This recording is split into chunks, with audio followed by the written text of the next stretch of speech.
Hi guys! So nandito na ako sa Edmonton International Airport. So today is October 11 guys, and I'm going to Australia to attend the wedding of my niece. So ayan, nakakalungkot lang kasi hindi na-approve yung nanay ko. Hindi siya makakapunta gawa ng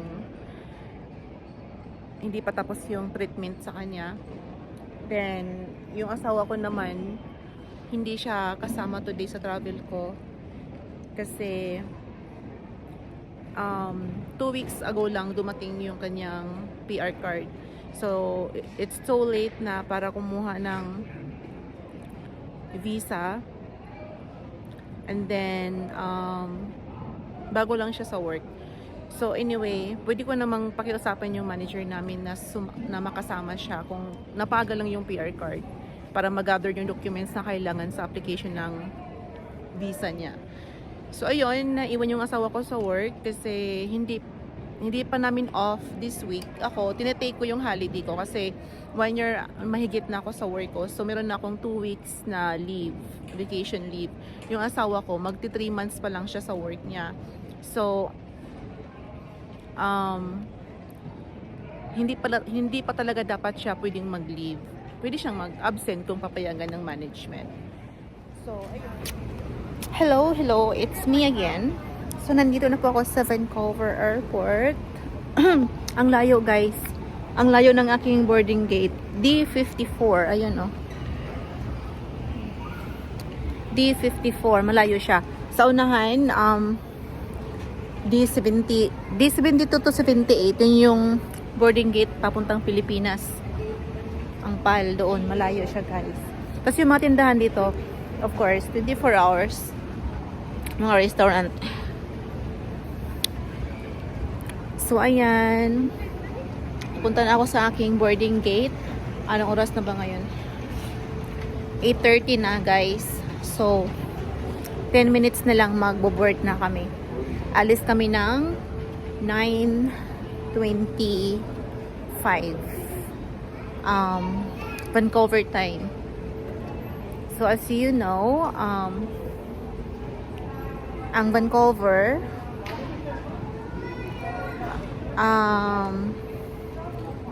tawag nito 1 hour difference sila ng Alberta. So sa Alberta ngayon is 9 PM na, 9:30.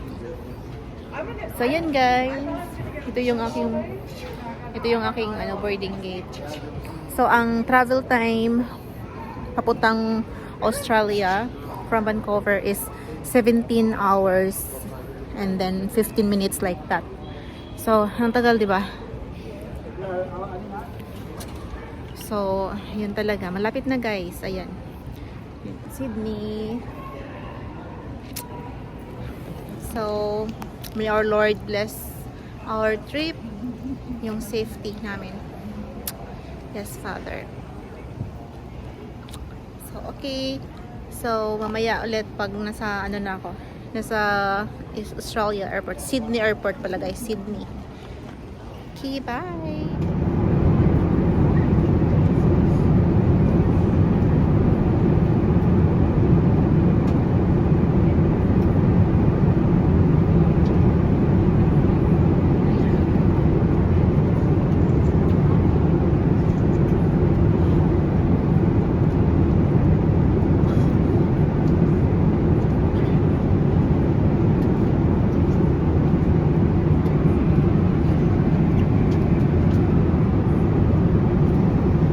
Let's share a very good morning to you from the flight deck.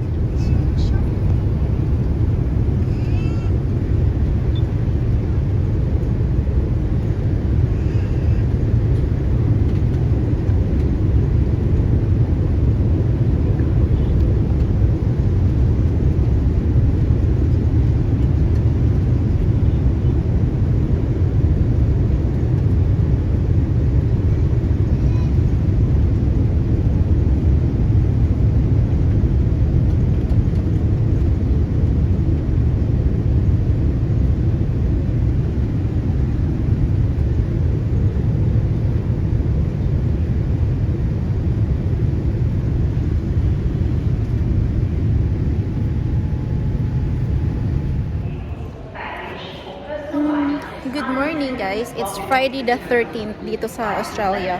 Anong oras ba? Almost 7 p.m. na. Hinintay ko lang yung pamangkin ko sundo sa akin. Ayan, thank you Lord. Nakarating po kami ng maayos. 14 hours and 10 minutes pa lang biyahe from Canada to Australia. I mean, yeah, to Sydney. Sydney kasi ito. So, ayan. Ayan yung mga people, guys. Tingnan ba yan? Yan yung malita ko. Yan na yung dala ko. Ito may bayad to $40. Libre lang yung carry-on baggage. So, ayan. So, dito lalabas yung mga galing sa immigration. Ayan. Diyan lalabas. Pag after mag-check ng baggage. pick up yung baggage tapos i-submit mo yung dineclare mong mga laman kung ano yung laman ng bagahe mo. Kailangan i-declare mo siya. Otherwise, feel sorry ka. Pag hindi ka nag-declare, pag hindi magawa ng paraan, babalik ka kung saan ka nanggaling. Yan. It's Friday the 13th. Hindi ako nakatulog sa plane, kaya yung mata ko, tingnan nyo guys. Yung ko ba bakit ang hirap matulog. So anyway, matutulog ako mamaya. Bye! Ayan guys, nandito kami sa flower market. Sydney Flower Market. So after sa airport, dito ako dinala. Huh? Mamimili ng mga bulaklak Excuse me. para sa bouquet. How much are those for? Ang ganda! Oh my gosh!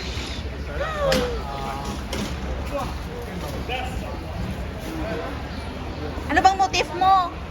Ayan o, ang dami oh. Ito oh, chill. African daisy.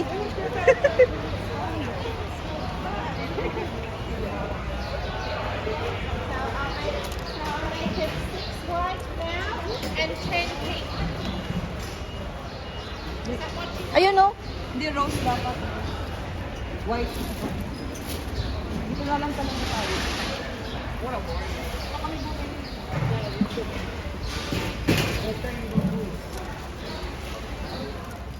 Hi guys, I'm here with my sister. Ay, may ano mo sila? Nagluto ng tuyo. So ayan guys, nandito na kami sa ano, sa Airbnb, Condotel. Look at this. Ang bango.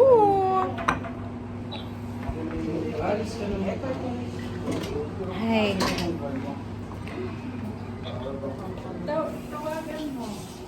Bulad. Kain na kayo, mga dudong. Okay. Kain na, be. Kami na.